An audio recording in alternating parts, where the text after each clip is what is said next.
significa este proyecto de ley que habla de la presunción legal de actuación justificada en términos penales que apoyaría el actuar de Carabineros según un grupo político en Chile, el sector de la oposición al gobierno del presidente Boric, la derecha en particular, con el abogado experto en criminalidad compleja, fue miembro de la misión de la ONU que investiga violaciones a los derechos humanos en Venezuela y también del grupo interdisciplinario de expertos que indagó la desaparición de estudiantes en Ayotzinapa, México, Francisco Cox, a quien le damos la bienvenida de News. ¿Cómo está, Francisco? Muy bien, gracias. ¿Y usted? Muy bien, muchas gracias. Le agradecemos, de hecho, estar conectado con toda Latinoamérica a esta hora a través de la cadena de News para hablar de un tema que siempre decimos es sensible para toda la ciudadanía, en particular en Latinoamérica se ha transformado en un tema prioritario, ¿no es cierto?, el de la seguridad, pero que en ese contexto significa avanzar en agendas de seguridad que no necesariamente, por un lado, pueden solucionar los problemas y por otro lado pueden estar efectivamente en el marco de lo que conocemos como Estado de Derecho, que es lo que se le critica, por ejemplo, al proyecto de ley que se pretende discutir hoy día en el Congreso. Específicamente, la legítima defensa diferenciada para la policía uniformada. ¿Nos podría explicar en qué consiste para luego darnos su opinión también? A ver, lo que plantea el proyecto de ley es que se presume la racionalidad, la proporcionalidad del medio empleado, esto es del uso de armas de fuego por parte de funcionarios policiales cuando ven puesta en peligro su vida o su integridad física. Ahora, esto pone de cabeza lo que debe ser justamente el comportamiento policial. Si un Estado le entrega el monopolio del uso de la fuerza a un determinado órgano, ese órgano necesariamente, y las personas que utilizan armas, tienen que estar sometidos a un escrutinio que es el escrutinio legal. Y esto significa ponerle los controles y justamente acreditar que el uso de la fuerza fue proporcional. Lo que hace esto es invertirlo y decir que se presume, y por lo tanto quien alegue o quien esté investigando tiene que más bien, se presume legalmente, ¿no es cierto?, que el uso de la fuerza fue proporcional. Y por lo tanto se parte como casi con una presunción de inocencia del uso de la fuerza. El problema de esto es que, como digo, la fuerza policial, cuando usa las armas, tiene que justificar esa persona por qué el uso de la fuerza era racional. De lo contrario, le estamos dando una especie de cheque en blanco o una libertad absoluta, una patente corso para usar el arma en cualquier circunstancia. Perfecto. Poniéndole entonces el peso a la persona que falleció, a la víctima eventual de un delito, la carga de probar que justamente fue víctima de un delito, cuando en realidad justamente cuando estamos frente al uso de fuerzas policiales o de fuerzas de armas, se necesita necesariamente que sea la persona que la utilizó que justifique por qué era necesario ese medio empleado. Perfecto, entonces es cuando un carabinero básicamente, y voy a intentar explicarlo así, en el cumplimiento de su deber, supuestamente, esto es lo que han dicho además parlamentarios que apoyan esta ley, usa un arma, se debe partir de la base que lo que ha hecho, que lo ha hecho empleando un uso racional, y en tanto no es él quien tiene que demostrarlo, sino que es la supuesta víctima quien tiene que corroborar un cierto abuso de poder, si es que existiera. Exacto. Efectivamente. Y eso no es lo que dice la legislación actual. Al contrario, como usted dice, como tiene la policía el uso privilegiado de la fuerza, tiene que siempre estar sometida al escrutinio y explicar por qué fue necesario usar esa fuerza en el caso de las armas de fuego. Esto, ¿cómo existe en la legislación comparada para saber también si resulta eficiente o no, o si efectivamente atenta contra lo que conocemos como Estado de Derecho, ¿no es cierto?, donde las personas tienen distintas responsabilidades en la medida que también tienen distintas atribuciones o poderes?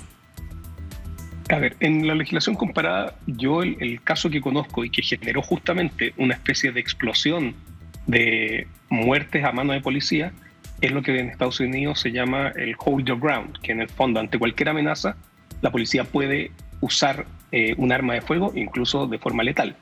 Y eso es lo que muchas veces se ha criticado, ¿no es cierto?, y que vemos constantemente en las noticias, que en Estados Unidos policía termina asesinando a personas que no tenían armas, que no presentaban un riesgo para ellos, y justamente invierte todo esto y por lo tanto genera una situación de problemática y de peligro para la ciudadanía que frente a cualquier situación se pueda usar un arma de fuego y que más encima la ley avale ese uso del arma de fuego. Por lo tanto, me parece que es totalmente poner de cabeza lo que son los principios del Estado de Derecho. Perfecto. ¿Por qué sería?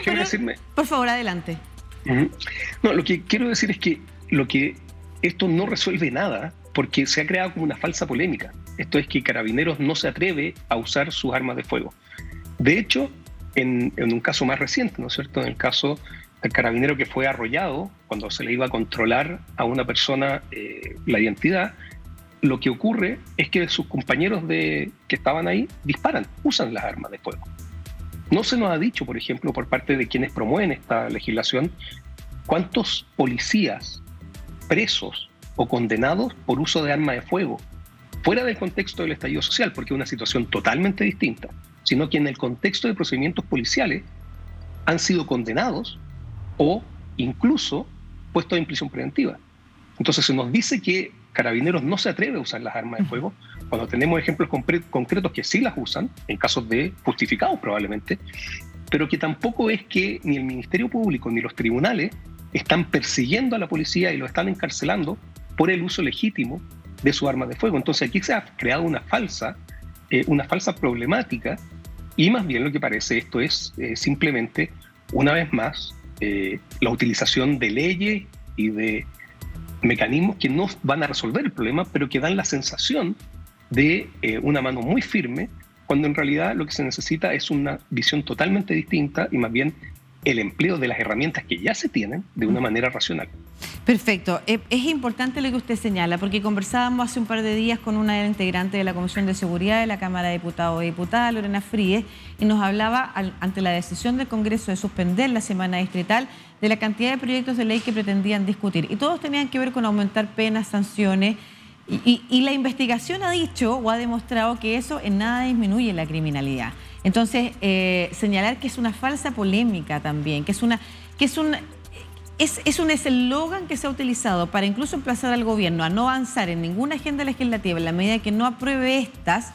¿Cuál sería la razón detrás si efectivamente no hay evidencia que demuestre que, primero, por ejemplo, las policías no actúan porque no se atreven a emplear el arma de fuego? Cosa que usted mismo ha señalado, sí se emplea el arma de fuego. Tampoco se ha demostrado que con este tipo de leyes, efectivamente entonces, las policías podrían actuar mejor o más fuertemente disminuyendo la criminalidad. ¿Qué es lo que puede estar detrás entonces del impulso de este tipo de legislación? Ahora, a mí me parece que justamente lo que se está tratando de hacer es simplemente legislar para la galería en este verdadero periodo de legislatura matinal que se ha inventado el Congreso, y vemos, ¿no es cierto?, a parlamentarios con verdaderos, como con unos lienzos, como si fueran barras bravas, en lugar de legislar con racionalidad y justamente con evidencia. Aquí no hay, insisto, no hay ningún dato, ninguna estadística, ningún número que acredite que efectivamente este es un problema.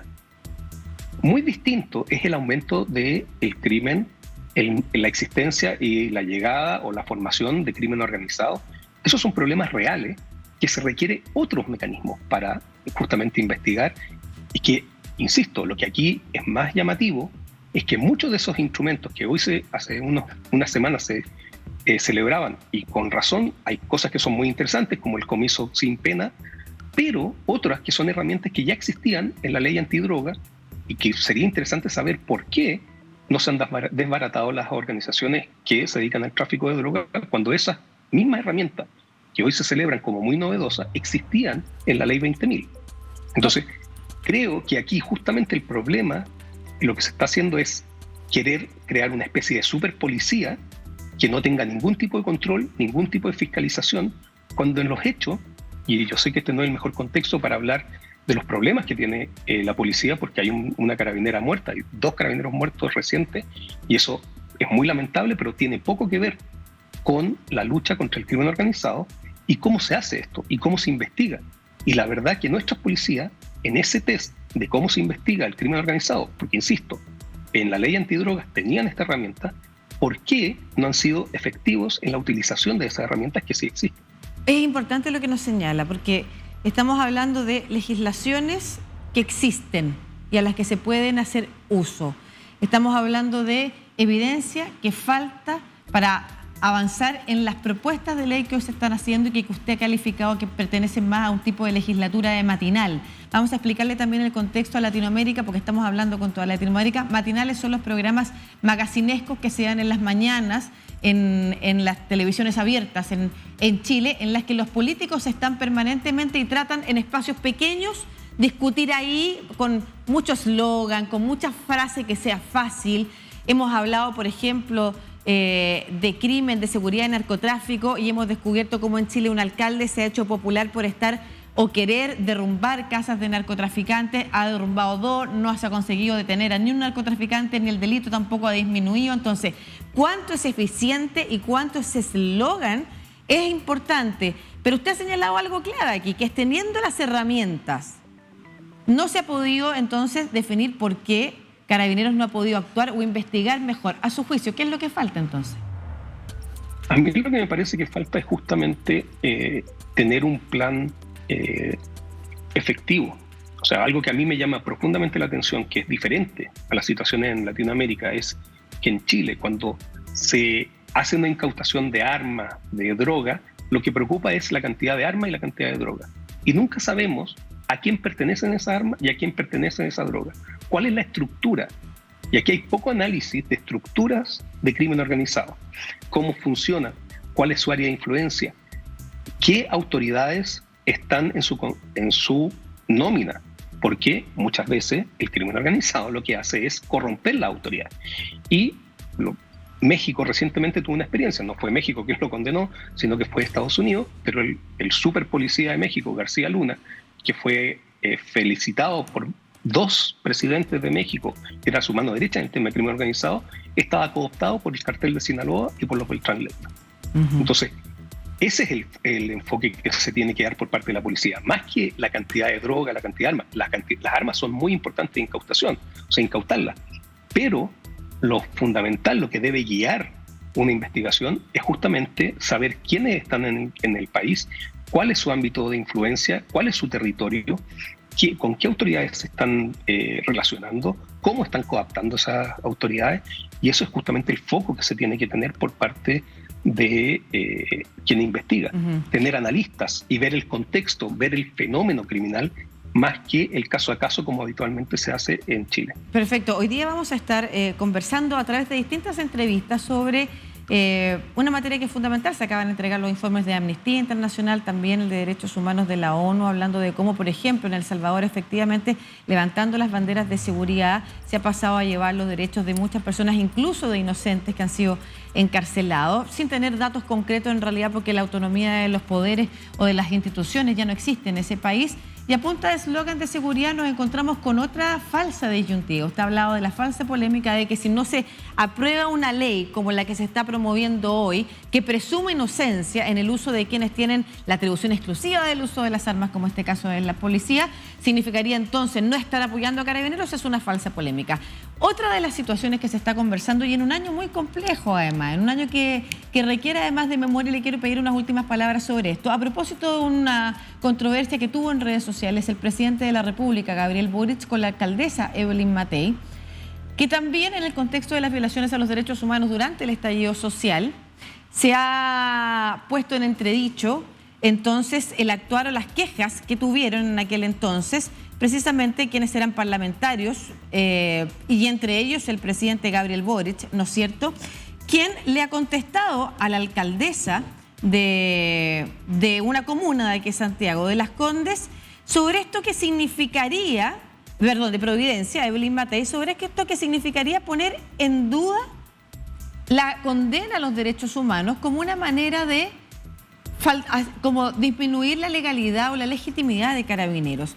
Evelyn Matei ha señalado en algún Twitter que si hubo violaciones a los derechos humanos fue porque no tenían cómo defenderse, y el presidente le ha contestado que las violaciones a los derechos humanos nunca tienen justificación y entrar en esa deriva argumentativa es muy peligroso para la democracia. Respaldar claramente a Carabineros en la lucha contra la delincuencia, de lo que no tengo ninguna duda, no es a costa de los derechos humanos. ¿Le parece válido o al revés, le parece peligrosa esta especie también de disyuntiva que hay entre aumentar la seguridad y disminuir los derechos humanos, como si fueran cosas opuestas? Es que no hay ningún, o sea, esa disyuntiva absolutamente falsa, porque efectivamente la gente para poder gozar de sus derechos humanos necesita seguridad y necesita Estado de Derecho.